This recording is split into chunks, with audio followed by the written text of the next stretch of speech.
Guys, welcome to my vlog. Ngayon guys, may outing nga pala kami ngayon sa Pakil. Kaya yabo naman ang mga kasama ko, kaya punong-puno ang jeep.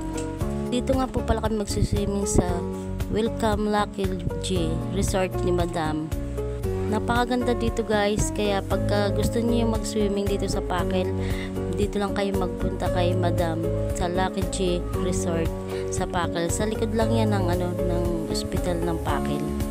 Ayan, napakalinaw ng tubig dito guys, kaya yan ang mga bata kakarating pa lang namin, excited na silang mag-swimming. Ayan na ang kaganapan sa loob ng bahay ni Madam. Ito nga po pala ang Madam namin. Thank you sa pa-outing Madam, I love you.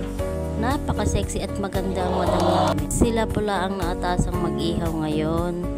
Bago nga pala iihaw ang hotdog at yung pork chop, ayan, kailangan pang i-video mo na sila. Ayan, sige.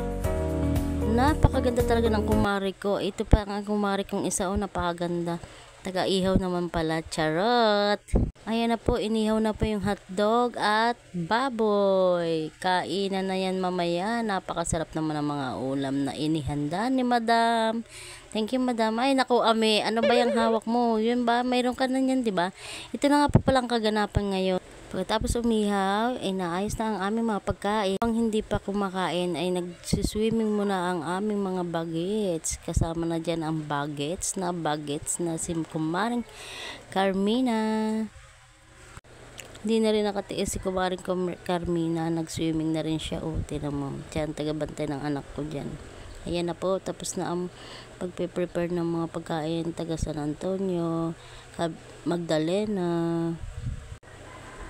Sunod dyan ay Pakil. Ang sasarap naman ang mga pagkain nilang iniahin.